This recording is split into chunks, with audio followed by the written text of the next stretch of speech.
Very good morning, my dear students. Today we are about to learn something about economic development. As we were going through the chapter, we have discussed about the salient features of the Indian economy. It is known as mixed economy and it has got different distinctive factors. So we were already discussed about the difference between economic progress and economic development. Then national income of India, per capita income, and what is the relation between the developed and developing nations, the features of developing economy, and economic and non-economic activities. We have discussed about the primary sector, secondary sector, and the service sector. Then today we are about to learn about the factors of production. Production is done with the help of natural resources and labor. Any kind of a production, if you want to go for agricultural productions or if you want to go for industrial revolution, we have to need two things. Number one is natural resources, number second is labor. समझने के लिए natural resources के अंदर हम लोग अगर if you are making something, you are making a T shirt, you need natural resource. Natural resource is what we get from the nature, just as cotton, जिसको हम बोलते हैं कॉटन मिल सकता है हमको, तो कॉटन से हम लोग और लेबर, उन दोनों के मिक्सचर के साथ हम एक चीज़ का निर्माण कर पाएंगे, that is known as T shirt. तो एक बेसिक एग्जाम्पल ये हुआ. Otherwise any kind of production needs, जैसे अमूल मिल्क, अमूल चीज़ हमको चाहिए तो we need the raw material. The raw material is the milk which we get, and we need labor to execute the machinery as well as the system. Different types of tools are used for production. These factors are divided into four parts. Number one, land, then capital, labor and entrepreneurship. ये चार parts के अंदर describe और divided होता है. Number one is land.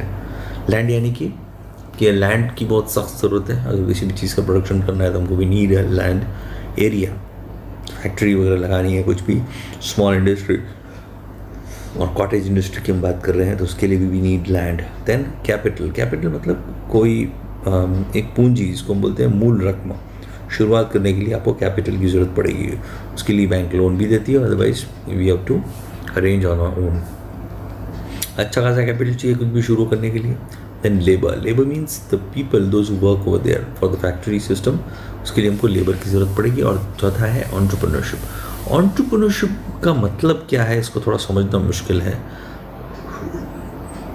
बहुत ही easy word में मैं समझा देता हूँ. Entrepreneurship का मतलब है कि if you are about to start a business, तो उसका कोई सेट रूल नहीं है कि भाई आप ऐसे ही करोगे. आप उसके अंदर जितना ऐड करोगे, जितना सीखोगे, जितना उसके अंदर कुछ नया लाने की कोशिश करोगे, that is known as entrepreneurship. तो पब्लिक के हिसाब से अगर आप उसको चेंज करेंगे, पब्लिक के हिसाब से आप उसको एग्जीक्यूट करेंगे, तो वो क्या हो जाएगा, that will become the entrepreneurship. तो वो आप बैंक से लोन लेके अपने हिसाब से कुछ नई चीज़ आपने, जो कोई मार्केट में चल रहा है वही आप ओपन कर लें तो बहुत अच्छी बात है, वो चलेगा.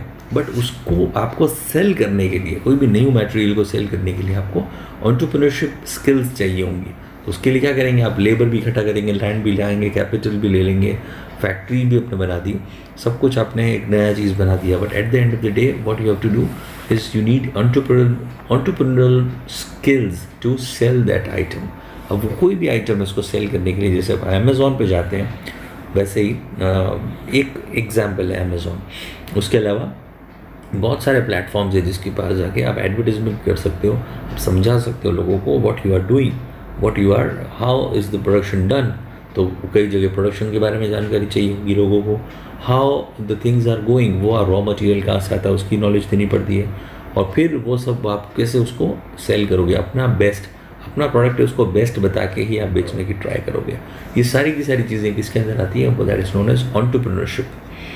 ठीक है, किसी को बेवकूफ़ नहीं बनाना है, बट आपको कम से कम ये तो बताना है कि आपने कितना एफर्ट लिया है उस रॉ मटेरियल को लाकर लेबर के साथ काम करके और उसको फाइनल प्रोडक्ट तक लाने के लिए कितनी मेहनत करनी पड़ी आपको, तो that is known as entrepreneurship, ठीक है। Then land, in normal sense land is the upper layer of the surface of earth. उस जियोलॉजिकल वेज में अगर आप समझें तो नॉर्मल वेज में सीन में क्या है, land is the upper layer of earth, surface of earth. But in terms of economics land means different type of natural resources. अब लैंड एक टाइप का नेचुरल रिसोर्स है अगर आप if you talk about the economy, which includes forest, और उसके अंदर क्या है, फॉरेस्ट भी ऐड है। देन रिवर्स हैं, बहुत सारे फॉरेस्ट अपने आप में ही पूरा रिसोर्स है, लकड़ी है, जंगल है, जानवर है, बहुत सारे फ्रूट्स हैं, अलग टाइप के पत्ते हैं, मसाले हैं, स्पाइसेस हैं, सब कुछ उसके अंदर से निकलता है।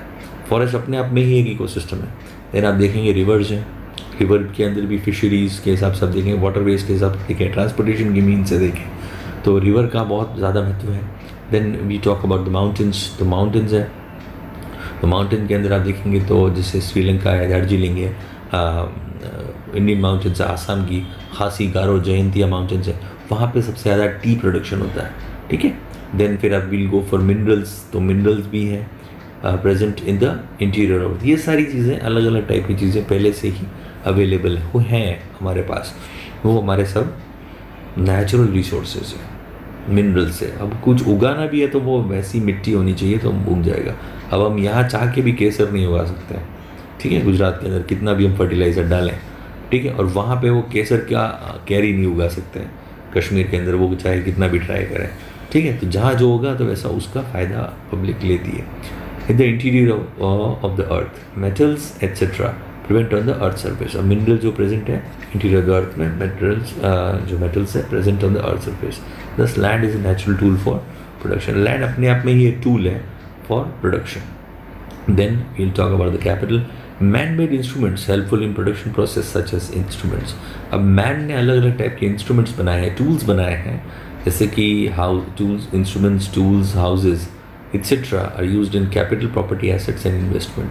अब आदमी उसको यूज़ करता है अलग अलग तरीक़ों से। कोई अपना घर यूज़ करता है प्रॉपर्टी के तौर पे, कोई अपना, जैसे हम लोग यूज़ करते हैं, मैं अपना घर ट्यूशन सेंटर की तरह यूज़ करता हूँ, तो it is an earning process. और एक एक्सपोर्ट हाउस के ऑफिस की तरह यूज़ करता हूँ, तो वो भी उसका एक एरिया है, उसको मैं प्रोडक्शन के तौर पे दिखाता हूँ। तो ये यहाँ पे इस तरीके का काम होता है, ठीक है। तो वो एक हमारा एक प्रकार का कैपिटल है, वो रोकाण जिसको हम बोलते हैं, ठीक है। Then we'll talk about the labour. Mental और physical work done with the aim to obtain monetary gain. अब ऐसे हमारे पास कुछ ऐसे, अगर बिजनेस ओपन कर रहे हैं या कुछ भी काम कर रहे हैं, तो हमारे पास ऐसे दो टाइप के लोग होने चाहिए, जो कि एक तो फिजिकल वर्क भी करें, क्योंकि बोरी उठा के आप तो नहीं रख पाओगे अकेले, यू नीड फिजिकल पीपल।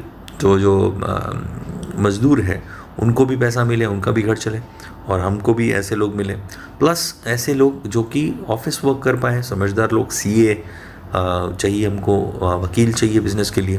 तो ये सारे जितने भी जो दोस्त understand law, these people are very important, these people are important pillars for any kind of a business or skills। तो ये हमारे लिए एम है, और इन सब का एक ही एम होता है monetary gain. Monetary gain means पैसा कमाना। Labour is the living factor of production, ठीक है। प्रोडक्शन अगर तब तक होता है जब तक लेबर है, लेबर के बिना तो कुछ नहीं है। फैक्ट्रियाँ बहुत बड़ी बना दो, अगर कोई काम ही नहीं करने वाला होगा, एग्जीक्यूट ही नहीं करने वाला होगा, तो it is going to decay. Work of farm labours, जैसे फार्म के ऊपर काम करने के लिए फार्म में भी पानी देना पड़ता है, ध्यान रखना पड़ता है।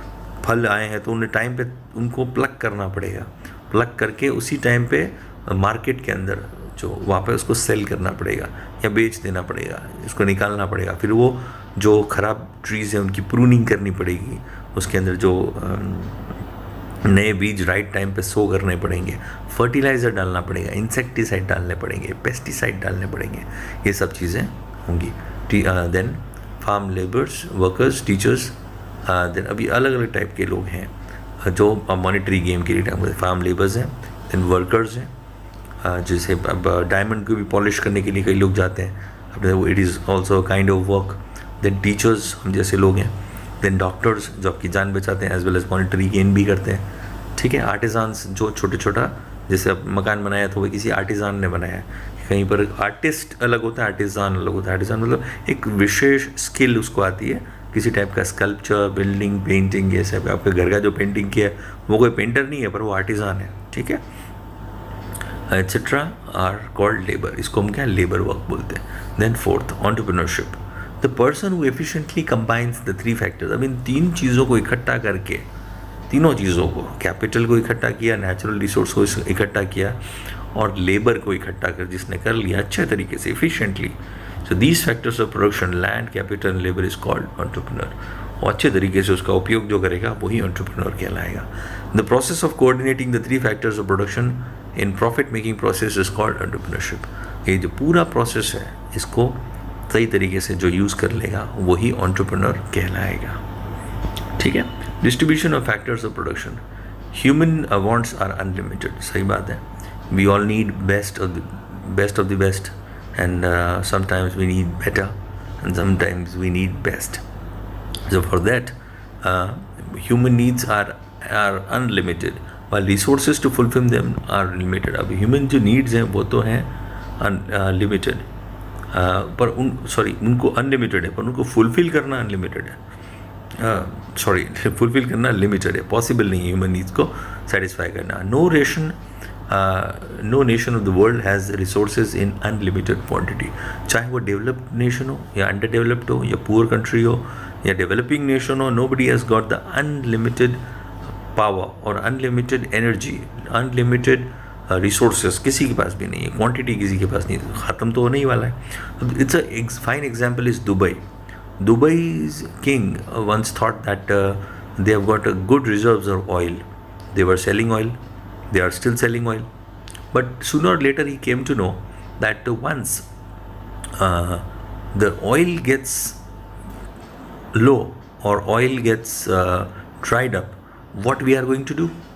So he chose the different thing और he became the entrepreneur. उसके पास लेबर था, कैपिटल पहले भी थी और लैंड भी थी, तो तीनों चीज़ों को इकट्ठा किया और क्या बनाया, दुबई को एक टूरिस्ट सिटी बनाने का ट्राई किया और कोस्टल एरिया को बढ़ा दिया। वहाँ पे अलग अलग टाइप के आइलैंड्स बनाए, तो हम लोग सब दुबई घूमने जाते हैं, वरना वहाँ पे रेगिस्तानी था।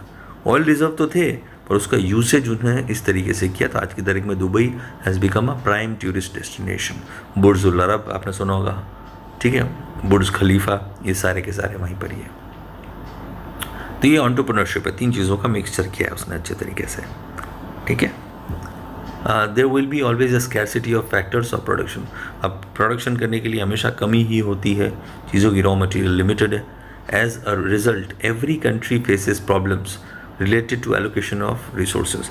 और पूरी जो सारी कंट्री है वो प्रॉब्लम्स झेलती हैं, problems related to allocation of resources, ताकि रिसोर्सेज का जो एलोकेशन है वो कम हो। बहुत प्रॉब्लम, वैसे भी रिसोर्सेज को एलोकेट करना बहुत मुश्किल हो जाता है, उसके अंदर प्रॉब्लम हो जाती है। Many queries questions arise such as why, when and how much quantity of limited resource can be used. अब सबसे बड़ी चीज़ लोगों के दिमाग में एक ही क्वेश्चन बार बार आता है कि हम लोग कितना यूज़ कर सकते हैं, इस चीज़ को हम कितना यूज़ कर पाएंगे, उसके आगे हम यूज़ कर पाए कि हमारी आने वाली जनरेशन क्या इसे देख पाएगी। तो these resources can be used later, और हाउ, व्हेन, कब यूज़ करना है इसे और कितनी क्वांटिटी में यूज़ करना है, दिस इज़ द क्वेश्चन, ठीक है। अब जब हम नहाने जाते हैं तब हमको पता ही नहीं होता कि हमारे वाटर टैंक में कितना पानी है, अनलेस एंड जब तक ख़त्म नहीं हो जाता तब तक हम कई बार हम यूज़ कर लेते हैं। तो ये है, वैसा ही है, हमको अभी तक आइडिया ही नहीं है कि हमारे जो अर्थ के वाटर टैंक में कितना पानी है, वो किसी दिन ख़त्म हो गया, then we are going to suffer big time. और ऑयल रिजर्व्स, नेचुरल गैसेस और मिनरल्स वो लिमिटेड है, ठीक है। Then unlimited wants, human wants are uncountable and unlimited, so many wants originate from one want. अब जो ह्यूमन की needs हैं वो क्या हैं, अनकाउंटेबल है और अनलिमिटेड है। सो many wants originate from one want, सब लोगों को एक ही इच्छा से बहुत सारी इच्छाएं होती है, ये एक चीज़ हो जाती है तो और भी उसको बेस्ट करने की ट्राई करते हैं। Many requirements are to be fulfilled again and again, कुछ रिक्वायरमेंट तो बार बार पूरी करनी पड़ती है। while many wants arise because of development of science and technology, कुछ नई नई ज़रूरतें खड़ी हो गई हैं साइंस एंड टेक्नोलॉजी की वजह से। Thus because of many reasons wants become unlimited, और इसी वजह से बहुत सारी जो wants हैं वो unlimited लेवल तक चली गई हैं। So in order to fulfill the wants, one has to make selection among wants। अब बहुत सारी जब चाहते हो गई है, ये भी चाहिए, वो भी चाहिए, ये भी चाहिए, वो भी चाहिए, तो उसके अंदर भी हमको उसमें क्या हो गया, हमको सिलेक्शन करना पड़ता है वांट्स के बीच में कि ये चाहिए या वो चाहिए। जब रोटी कपड़ा और मकान तो सबको ही चाहिए, सबके पास ही है। अब उसके अलावा भी आप देखेंगे तो हमारे पास सिलेक्शन आ गए हैं। फ़ोन है तो फ़ोन एक एंटाइटी की बजाय अब वो क्या है, एक लग्जरी आइटम बन गया है। तो ये फ़ोन नहीं, वो फ़ोन लेना है, वो नहीं उससे महंगा लेना है, इसमें ये कैमरा वाला वर्जन है। कार्स हैं तो 50 कार्स आ गई हैं। हम उसमें और लग्जूरियस से लग्जूरियस चीज़ें देखना चाहते हैं। हम उसको ट्रांसपोर्टेशन मोड की बजाय और ज़्यादा लग्जरी मोड में लेकर चले गए हैं कार को। फिर आप देखें बाइक को भी हम ऐसा लेकर चले गए। फ़ोन उस चीज़ में चला गया है। ठीक है, बहुत सारी ऐसी चीज़ें हैं जो हम लोग उसके अंदर लग्जरी को ढूंढने लगे। अपने खुद के फ़ायदे के लिए हमने क्या है, बहुत ज़्यादा एक्सेसिव उसको यूज़ कर लिया है। तो एक लिमिट होनी चाहिए थी, वो लिमिट हम क्रॉस कर चुके हैं। ठीक है, then important order in terms of necessities. As the resources to satisfy wants are limited, the individual has to decide which want is more important. अब रिसोर्स को सेटिस्फाई करने के लिए थोड़ा देखना पड़ेगा हमको। सारी रिसोर्स को सेटिस्फाई वांट्स तो नहीं कर पाएंगे, लिमिटेड है resources. The individual has to decide which want is important. तो इंडिविजुअल को डिसाइड करना पड़ता है कौन सी चाहत इंपॉर्टेंट है। He has to satisfy his requirement in the order of priority. और सबसे पहले क्या चीज़ इंपॉर्टेंट है उसके हिसाब से सेटिस्फाई करना पड़ता है वांट्स के हिसाब से। अब घर में क्या, कई लोग बोलते हैं वाईफाई तो कंपलसरी हो गया, वाईफाई तो चाहिए ही चाहिए, इस प्रकार की एक वांट है। अब वो नई खड़ी हो गई है, पहले आज से 10 साल पहले ऐसी वांट नहीं थी। ठीक है, whichever requirement is more important that has to be satisfied early and later on the others. अब अलग अलग whichever requirement is more important, जो भी रिक्वायरमेंट इंपॉर्टेंट है that has to be satisfied, उसको सेटिस्फाई किया जाना ज़रूरी है। सूनर और लेटर वो तो होनी ही पड़ेगी, ज़रूरत है तो करना ही पड़ेगा। Than limited resources. Factors of production mainly include natural wealth. अब जो प्रोडक्शन है किसी भी टाइप का वो नेचुरल वेल्थ के ऊपर डिपेंडेंट करता है, और एंड मैन मेड वेल्थ, और या फिर आदमी ने कुछ उगाया है उसके ऊपर से। All these tools are limited. अब ये दोनों लिमिटेड है, so they have to be utilise judiciously. उसको बहुत ही judiciously is a very nice word. Judicious का मतलब है सोच विचार कर किया जाना। Distribution of tools has to be done keeping selected wants in the centre. अब जो टूल्स हैं उसको बहुत सोच विचार के, डिस्ट्रीब्यूशन ऑफ टूल्स सही तरीके से उन चीज़ों को यूज़ में कैसे करना है, सिलेक्शन ऑफ वांट्स को रख के। सबसे इंपॉर्टेंट क्या चीज़ है उसे, पानी हमको कंपलसरी चाहिए। ठीक है, फूड हमारे लिए प्राइमरी है। ठीक है, उसके अलावा फूड की जगह खेती बंद करके हम प्रोडक्शन टी शर्ट बनाने का कारखाना खोल देंगे तो इवेंचुअली हमको ही प्रॉब्लम हो जाएगा। ठीक है,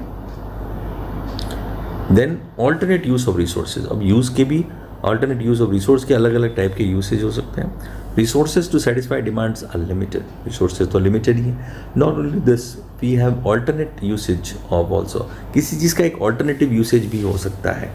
When any tool of production may be utilized in more than one way। अब किसी एक चीज़ को एक चीज़ से ज़्यादा चीज़ में यूज़ किया जाता है। इसका एक एग्जांपल है, जैसे कि आप देखेंगे पेट्रोलियम का जो क्रूड ऑयल निकलता है उसके 200 टाइप के उपयोग होते हैं। हम उसको वैसलीन के तौर पे भी यूज़ करते हैं, फेयरनेस क्रीम के तौर पे यूज़ करते हैं, मॉइस्चराइज़र के तौर पे यूज़ होता है।